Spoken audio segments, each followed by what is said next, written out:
तो इस कंडीशन के बाद एक इनिशियल फेज पर अर्नव के साथ जर्नी कैसे शुरू हुई आपकी? ओके, तो स्टार्टिंग का तो जो जर्नी था वो बहुत डिफिकल्ट था और बहुत पेनफुल था उसके लिए। Okay, see as a mom है ना, मुझे ऐसा लगता है कि हम जब माँ बन जाते हैं ना, थोड़ा सा एक अलग ही लेवल का स्ट्रेंथ आता है, ठीक है, तो फिर अपन, मुझे ऐसा लगता है हम स्ट्रांग हो जाते हैं। बट हाँ, ऑफ कोर्स ये जब मेरी बात कर रही हूँ तो, बट 1.5 घंटा आप अपने बेटे को देख रहे हो कि फिजियोथेरेपिस्ट एक्सरसाइज कर रही है और बच्चा रो रहा है, कंटिन्यूसली रो रहा है, बिकॉज टाइट था उसका राइट साइड पूरा। ओके, तो वो आपको पता है कि आपकी बच्ची के अच्छे के लिए, बट यार मेरा बेटा रो रहा है ना, ठीक है। अब ये हो गया फिजियोथेरेपी वाली चीज, बट क्या होता है ना, ये सब चीजें बहुत एक्सपेंसिव होती है दीपेश। तो हम लोग हफ्ते में 3 दिन ही उसका थेरेपी करवा रहे थे, बिकॉज 2 बच्चे, हस्बैंड ओनली अर्निंग थे, मुझे तो जॉब छोड़ना पड़ गया था, तो मुझे हफ्ते में 4 दिन है ना मुझे करवाना पड़ता था उसका थेरेपी। और वो टाइम पे it was very difficult frankly speaking, because मुझे पता था कि मैं अच्छे के लिए कर रही हूँ और मैं उसको छोड़ भी नहीं सकती थी। मतलब मेरा वो मोड ऑन हो गया था, तू रो, मैं तुझे नहीं छोड़ूंगी, मैं तुझे नहीं छोड़ सकती, मतलब ऑप्शन ही नहीं था। बिकॉज बच्चों को क्या हो जाता है ना कि जब पता है कि हम रो रहे हैं और ये हमारी चीज हमारे एक एक्टिविटी को सपोर्ट कर रहे हैं, लाइक कि अगर मैं रोया तो ये लोग नहीं करेंगे, तो ये उनको पैटर्न बन जाता है। तो मेरे केस में वो पैटर्न मुझे नहीं एक्सेप्ट कर सकती, मतलब मुझे परवड़ता नहीं था वो, बिल्कुल बहुत डिफिकल्ट हो जाता था मेरे लिए। तो वो 2-2.5 साल तो वो बहुत रोया पूरा 1.5-2 घंटा जब मैं उसकी एक्सरसाइज करवाती थी, जब वहां पे वो एक्सरसाइज करता था, वहां पे मैं रहती थी। बट उस 2 साल ने मुझे बहुत स्ट्रांग बना दिया, क्योंकि मैंने कभी गिव अप नहीं किया। देयर वर डेज जब मैं, मतलब उसको सुलाने के बाद I used to feel very guilty about it, कि मेरे बेटा पेन में है। ऑफ कोर्स मैं उसका पेन शायद कम कर रही हूँ, लेकिन at what cost I don't know, but मैंने गिव अप नहीं किया और मैंने ये डिसाइड किया था कि मैं नहीं गिव अप करूंगी ऑन हिम।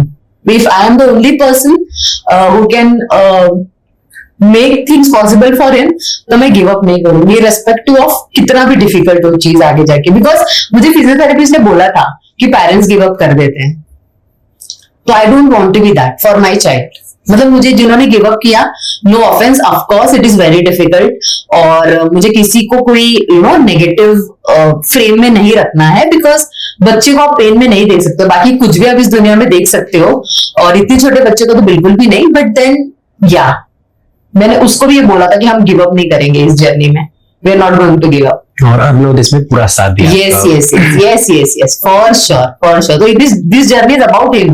बस मैं माँ हूं तो यहाँ पे बैठ के बोल रही हूँ, मैं बोलूंगी, but this journey is about both of my kids. तो अर्नव के साथ तो यहाँ पे फिर आरव का क्या कंडीशन था इधर? सी आरव, मैं ये बोलना चाहूंगी ना कि I am really blessed to have Aarav also, because Aarav के जगह पे अगर कोई भी दूसरा बच्चा होता ना तो वो शायद बहुत कंप्लेनिंग बच्चा बनता, बिकॉज इनिशियल फेज में ना मैंने उसको बहुत इग्नोर किया है, हुआ है मतलब मुझसे, और उसका गिल्ट शायद मुझे जिंदगी भर रहेगा, क्योंकि कहीं ना कहीं उसका बचपन भी उसने मिस कर दिया in all this process. But उसने मुझे समझा है हमेशा, वो बहुत अंडरस्टैंडिंग बच्चा है। आज भी मैं उसको बोलती हूँ, या उसके बारे में मैं जब भी मेंशन करती हूँ तो मैं बोलती हूँ अर्नव मेरा स्ट्रेंथ है और आरव मेरी सपोर्ट सिस्टम है, एंड मैं दिल से ये मीन करती हूँ, बिकॉज वो नहीं होता ना तो हम नहीं कर पाते ये चीज, क्योंकि मुझे पता था कि वो मुझे समझ रहा है, वो मैच्योर हो रहा है, वो इंडिपेंडेंट हो रहा है, वो अपनी चीजें खुद से करता है।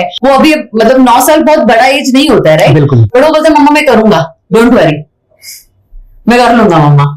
तो वो एक जो तसल्ली होती है ना कि मेरा दूसरा बेटा भी ग्रो हो रहा है मेरे अर्नव के साथ, वो बहुत लेवल ऑफ सेटिस्फेक्शन है, और वो मुझे मेरे आरव ने दी है। यानी कि जहां जहां पे जरूरत थी, यस, वहां पर वो समझे अच्छे तरीके से, बिना बताए। मतलब see complaints as a kid होगा ही, क्योंकि उसका अटेंशन गया है, and I accept that. But उस चीज को पकड़ के ना उसने कोई ग्रज नहीं रखा टुवर्ड्स अर्नव, ठीक है। I can trust on him कि मैं नहीं हूं तो आरव है जो अर्नव का ख्याल रख सकता है। वेरिन मैं अर्नव को ये बोलती हूँ कि आपका ख्याल कोई नहीं रखने वाला है, you have to be independent. But then see as a parent ऐसा लगता है ना हमारे बात कोई तो हो हमारे बच्चों के लिए, तो मुझे पता है कि वो एक दूसरे के लिए वो दोनों है, तो मुझे कोई टेंशन नहीं तो इसमें अर्नव के पापा का कितना बड़ा रोल है इसमें फिर? See as a father of course बहुत इंपॉर्टेंट रोल है, बट ये चीजों को एक्सेप्ट करने में ना उनके लिए काफी डिफिकल्ट था ये चीज, क्योंकि सी कोई ये सोचता नहीं है ना, मतलब ये किसी के ख्यालों में भी नहीं आता है। और हमारे केस में ऐसे थे कि मेरे वाया फैमिलीज में मैंने ऐसे सुने थे कि फिजिकली डिसेबल्ड बच्चे हैं जो बहुत ही सीवियर कंडीशन में थे, टचवुड बाय गॉड्स ग्रेस हम बहुत बेटर प्लेस में है, but for him to accept that was difficult उनको। और आइडियली ये सिचुएशन में ना नॉर्मली पहली चीज जो आती है ना वो सिंपैथी आती है फॉर दिस किड। तो हिज कंसर्न वाज कि मुझे एक प्रोविजन करना पड़ेगा for Arnav so that he would be financially independent. Okay, तो मुझे थोड़ा टाइम लगा for him to understand that see we are nobody to decide Arnav's calibre. हमारा एज अ पेरेंट ये काम है कि हम उसको उसके कैलिबर अचीव करने के लिए हेल्प करें। हम ये नहीं डिसाइड कर सकते। लेकिन उनका ऐसे थॉट था कि हम एक शॉप ले लेंगे, वो संभाल लेगा, उसको इधर उधर जाना भी नहीं पड़ेगा and all. As a father that concern was fine, but मुझे ऐसा लगा हम वो एक बॉक्स ड्रॉ कर रहे हैं और उसको बिठा रहे हैं, right, which is not right for any kid. बिल्कुल। तो वो थोड़ा सा टाइम लगा उनको, प्लस उसको जब 2.5 आवर्स में ईयर्स में प्लास्टर लगा था। सो जब हम लोग वहां पे गए थे तो बिकॉज ही वॉज वर्किंग तो बहुत रेयरली ही could come for the physiotherapy, तो that is why I could become so much strong कि जो भी है हम देख लेंगे। बट वो बिकॉज उन्होंने फिजियोथेरेपी अटेंड नहीं किए थे इनिशियल फेजेस के, तो उनको बहुत बुरा लग जाता था जब उसको प्लास्टर लगा। तो ही वॉज वेरी डिस्टर्ब्ड कि यार मेरे 2-2.5 साल के बच्चे को अभी 25 दिन का प्लास्टर लग गया है। तो हम वहां पे बैठे थे और मुझे फिजियोथेरेपिस्ट बता रहे थे कि आपको और मुझे उस प्लास्टर में उसका एक्सरसाइज करवाना है। ओके, तो शी वॉज टेलिंग मी कि ये करना है वो करना। तब तक मैं बहुत स्ट्रांग हो चुकी थी कि मुझे पता था कि मेरे को मतलब बोलते ना कि वो मेरे को डायरेक्शन पता था, मुझे बस दौड़ना था, को लगा देते हैं हाँ, सीधा yes, कि आप चलो, करेक्ट। तो मेरा वो था, तो I was very positively listening कि हाँ ये करना है, आपको ये करना है। और प्लस है ना तभी वो एक लेवल पे पहुंच गया था डेवलपमेंट वाइज, तो हमें उसको उस लेवल को इम्पैक्ट नहीं होना चाहिए था जो प्लास्टर का पीरियड है। बिल्कुल। तो वो मुझे डॉक्टर ने, फिजियोथेरेपिस्ट ने बोला था कि यू मेक श्योर कि इसका डेवलपमेंट अगर बढ़ा नहीं तो भी चलेगा, बट वो नीचे नहीं जाना चाहिए। तो उसके लिए आपको मुझे बता रहे थे। तो ही वॉज वेरी सैड, चेहरा ऐसे उतरा हुआ हिज डैड। तो फिजियोथेरेपिस्ट ने बोला क्या हुआ, बोला कि नहीं नथिंग। तो उन्होंने बोला कि आपके बेटे का पैर है और ये उसके बेटरमेंट के लिए लगा है, so don't give him sympathy. As a parent you don't have the right to give him sympathy, give him support.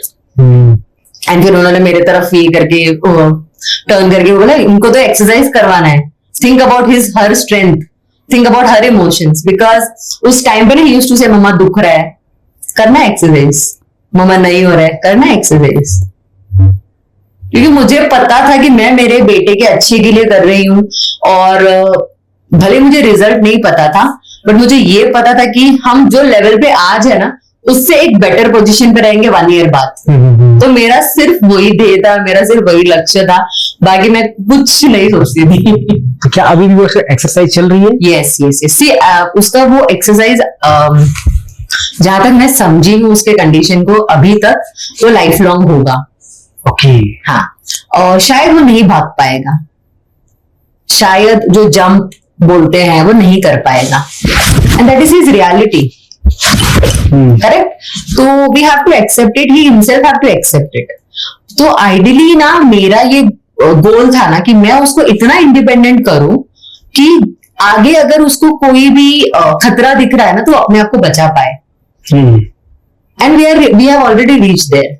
तो उसके आगे का गोल हमारा कुछ है ही नहीं, जो अचीव किया किया, जो नहीं किया फेयर इनफ। बट मैं नहीं, सी मेरा ये है कि हाँ अगर तुम चल सकते हो तो let's give it a try, but तुम भाग नहीं सकते बट भागना चाहिए, मैं क्यों सेट करूं उसके लिए? Let him set that goal. Jump नहीं कर सकते, नहीं करना ही चाहिए भाई, आना ही चाहिए, नहीं I would work on his calibre. तो मेरे लिए मैंने जो मेरे लिए गोल सेट किया था मेरे बच्चे के साथ वो मैं अचीव कर चुकी हूँ। अब जो आगे होगा वो बोनस है, जो जैकपॉट है।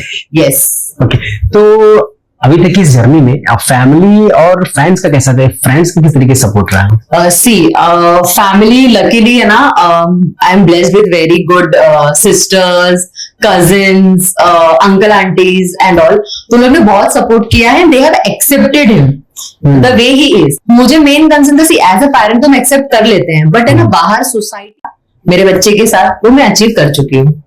अब जो आगे होगा वो बोनस है, जो जैकपॉट है।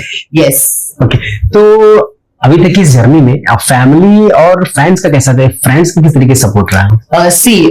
फैमिली लकीली है ना, I am blessed with very good sisters, cousins, uncle aunties and all. तो उन लोगों ने बहुत सपोर्ट किया है, they have accepted him the way he is. मुझे मेन कंसर्न था, एज अ पेरेंट तो हम एक्सेप्ट कर लेते हैं, बट है ना बाहर सोसाइटी में भी थोड़ा बहुत है ना आपको अलग फीड किया जाता है, थोड़ा ज्यादा लाड किया जाता है, लोगों को लगता है कि ये सपोर्ट है। बट लकीली मेरे फैमिली का ऐसा था कि जैसा हमारे लिए आरव है ना वैसे ही अरना।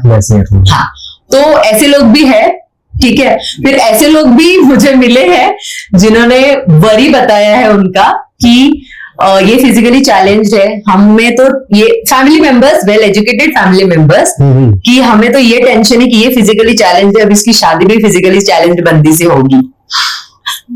ओके, सो दोनों लॉट ऑफ पीपल होते हैं। आपको किसकी चीजों को क्या लेके चलना है ये आपके हाथ में है अल्टीमेटली। बट मैं कहूंगी कि आई एम मोर ब्लेस्ड कि मुझे इस जर्नी में मेरे साथ देने वाले बहुत सारे लोग हैं। बहुत सारे लोग ये ऐसे हैं जिन्होंने बोला अरे तू कर, सब कुछ हो जाएगा, यू आर देयर, तो we don't have any second thought की ये चीजें नहीं हो सकती। तो दोनों एग्जाम्पल्स थे, दोनों लाइक फैमिली मेंबर्स। फिर स्कूल्स में कभी कभी कुछ इंसिडेंट्स हुए हैं कि बिकॉज वो स्विमिंग में था तो वो कपड़े चेंज करने में उसको हेल्प लगती थी, तो मौसी ने उसके सामने बोला कि मतलब दो मौसियां बात कर रही है कि अरे इसको क्यों स्विमिंग में डाला, क्या जरूरत है इसको स्विमिंग में डालने के लिए एंड ऑल। तो वो मेरे पास आया और हम नॉर्मली ऐसे चिटचैट वाला सेशन रखते थे घर पे। मुझे तो मम्मा आपको बहुत तकलीफ हुआ ना ऑल दिस इयर्स। तो आई वाज लाइक कि क्यों बोल रहा है ये, मतलब मैंने गुस्से में ऐसा कुछ बोल दिया जिसकी वजह से ये लग रहा है इसको। तो it was like, मैंने बोला नहीं क्यों, मैंने ऐसा कुछ बोला क्या? नहीं, वो मावशी लोग बात कर रहे थे कि इसको क्या जरूरत है, उगाच वैताग, कपडे चेंज करायचं आणि असं तसं। तो मैं आई वॉज लाइक किसी मुझे कोई स्ट्रगल नहीं हुआ है, बट उनको होगा ना, बिकॉज हर कोई पर्सनल से कनेक्ट नहीं कर पाया होगा। बट मुझे ये था कि ये चीज मेरे बच्चे के सामने फिर से नहीं होनी चाहिए। तो मैं गई स्कूल में, मैंने उनको बोला, मैम से बात किया कि मैम देखो मैं ये नहीं बोल रही हूँ कि मैं जितनी शिद्दत से करती हूँ वो उतनी शिद्दत से करे, या मैं ये भी नहीं बोल रही हूँ कि उनके दिमाग में थॉट ना आए। मेरे बच्चे के सामने ये डिस्कस नहीं होना चाहिए, बिकॉज मेरे लिए his mental health is more important. अगर वो ये सोचना चालू कर देगा कि मेरी फिजिकल चैलेंज के चलते मेरे जो इर्द गिर्द लोग हैं उनकी लाइफ इम्पैक्ट हो रही है, so that is not worth it. So ऐसे हर इंसान जिन्होंने उसके चीजों को हर्ट करने की कोशिश की, लाइक पहले ऐसा होता था ना कि जब हम चल रहे हैं या जा रहे हैं कहीं पे तो लोग आते थे, बचपन से है क्या, तकलीफ ना आपको। आई यूज्ड टू एंटरटेन, क्योंकि मुझे ये लगता था ये कंसर्न है लोगों का, बट मुझे समझा ये कंसर्न नहीं है और मुझे मेरे बेटे की मेंटल हेल्थ को सपोर्ट करना है। तो now I don't entertain such people. मैं खड़े भी नहीं रहती हूँ वहां पे उनको जवाब देने के लिए क्या हुआ है, तुमको चिंता है अलग से आके बात करो, मैं सब बताऊंगी, मुझे तुम्हारी सिंपैथी नहीं चाहिए, ना ही मेरे बेटे को चाहिए। तो ये सब चीजें होती रहती है, ये दुनिया है और ये सब चीजें होती रहती है। आपको पता है आई डोंट नो, मुझे यहाँ पे ये चीज शेयर करनी चाहिए। चटोरी रजनी बहुत फेमस इन्फ्लुएंसर है। लास्ट ईयर ही she lost her son in accident, और बहुत तकलीफ के बाद है ना, now she has started living her life जितना वो कर सकते हैं। ऑफकोर्स वो ग्रीफ रहेगा, तकलीफ रहेगा, बुरा लगता रहेगा, मिस करते होंगी वो अपने बेटे को, बट लोगों को उससे भी तकलीफ है कि वो अपनी लाइफ जी रही है। तो क्या करें, जान दे दे जाके, रोती रहे दिन भर। So there would be people जो आपको सपोर्ट करेंगे positively, there would be people जो दिखाएंगे आपको सपोर्ट कर रहे हैं बट नहीं कर रहे हैं support, there would be people जो इंटरेस्टेड नहीं है आपको सपोर्ट करने के लिए और ज्ञान देंगे, देयर वुड बी पीपल जो ना ज्ञान देंगे ना सपोर्ट करेंगे। आपको जो पकड़ना है पकड़ो और चलते रहो, बस ये आप कर सकते हो, आप यही करो। आई एम नॉट सेइंग कि मुझे इन सब चीजों का इम्पैक्ट नहीं हुआ, आई केम लॉन्ग वे जहां पे आज मेरा ये थॉट प्रोसेस है। अदरवाइज मुझे ये चीजें लगती थी कि जब अकेले करना पड़ रहा है, पूरा अपने आप पे ही करना पड़ रहा है, अपने आप से करना पड़ रहा है, घर का करना पड़ रहा है, बट आज आई एम लाइक कि अच्छा हुआ किसी ने मुझे सपोर्ट नहीं किया। That is why today where I am and the way I am today. So it's okay. और वैसे मैम हमारे बीच में ऐसे लोग भी हैं जिनकी जितनी सोच है उतना ही सोच पाएंगे किसी भी चीज को लेकर। और है ना, मैंने अगेन मैं भी पता नहीं इनका नाम ले रही हूँ, मुझे लेना चाहिए कि नहीं, बट मैं क्रांति रेडकर मराठी एक्टर से जिनका मैं थोड़ा वो ऐसे थॉट्स वगैरह ना शेयर करते रहते हैं, तो मैं देखती हूँ उनका, तो उसमें उन्होंने एक चीज बोला था कि किसी का अच्छा होना आपके हाथ में होना, आपके नसीब में होना चाहिए। उसका अच्छा तो कोई ना कोई करके चला ही जाएगा, ठीक है। तो अगर मैं मेरे बेटी के लिए कुछ कर पा रही हूँ ना, इट इज माई ब्लेसिंग, उसके लिए कुछ नहीं कर रही हूँ मैं। ओके, तो ये मेरे लाइफ में ऐसे लोग हैं जो ये सोचते हैं, सो आई एम ब्लेस्ड। मेरे लाइफ में ऐसे भी लोग हैं जो नहीं सोचते हैं, तो दैट इज, वो उनका नुकसान है, मेरा कुछ नहीं है। वो अगर किसी का अच्छा कर सकते थे, उन्होंने डिसाइड किया कि वो नहीं करना चाहते, दैट इज फाइन, करेक्ट। तो ये आप ये सोचो कि मेरे हाथ से जिसका अच्छा हो सकता है वो करो, बाकी तो किसी को किसी की जरूरत नहीं होती। अल्टीमेटली हर कोई, हर किसी का हर जर्नी सपोर्ट से या खुद के दम पे पार कर ही लेते हैं वो। तो अभी अर्नव की कंडीशन किस तरीके की है? सी टचवुड अभी, अब मैं एक्चुअली ये दोनों है, अच्छा भी है बहुत और बहुत चैलेंजिंग भी है। ओके, तो अच्छा इसलिए है बिकॉज अभी वो बहुत हद तक अपना बैलेंस कर लेता है, बॉडी कंट्रोल कर लेता है, और बिकॉज उसकी ब्रेन भी इक्वली डेवलपमेंट हो रही है। जो ब्रेन अपने बॉडी को कमांड दे रहा है ना, वो एक्टिवेशन बहुत अच्छे लेवल पे है अभी। ओके, अब बात करते हैं चैलेंजिंग की। तो बिकॉज ग्रोथ होता है और बॉयज का ग्रोथ बहुत फ्रीक्वेंटली होता है, आफ्टर 5 years उसकी हाइट बहुत रिग्रेसली बढ़ रही है। बिकॉज उसकी हाइट बढ़ रही है, उसका मसल वो स्ट्रेंथ नहीं कोप अप कर पाता है, तो उस वजह से टाइटनेस रियकर हो रहा है। तो जैसे मैंने कहा कि ये दोनों चीजें साइमल्टेनियसली चलेगी, हाँ, हमारे केस में। और मुझे लगता है मैक्सिमम चीजों में आप कुछ भी करो, आप एक कंपनी में ज्वाइन करो, वहां पे अच्छे लोग मिलेंगे, बुरे लोग मिलेंगे, तो हर चीज वही है। बट मैं ये बोलना चाहूंगी कि हम लोग बहुत बेटर प्लेस में हैं, मतलब हम लोग इनिशियली भी बहुत बेटर प्लेस में थे। मैं जेन्युइनली आपको बोलती हूँ, बिकॉज इस जर्नी में मैंने ऐसे बच्चों को देखा है जो 13, 14, 15, 16 साल के हैं, बट वो कंप्लीटली डिपेंडेंट है किसी और पे, प्रॉपरली खाना नहीं खा पा रहे हैं, पेरेंट्स देख नहीं सकते ऐसे कंडीशन में अपने बच्चों को, तो बट करेंगे क्या। सो मैं हमेशा ये बोलती हूँ कि I am blessed and I am happy कि भगवान ने मुझे चुना अर्नव के लिए।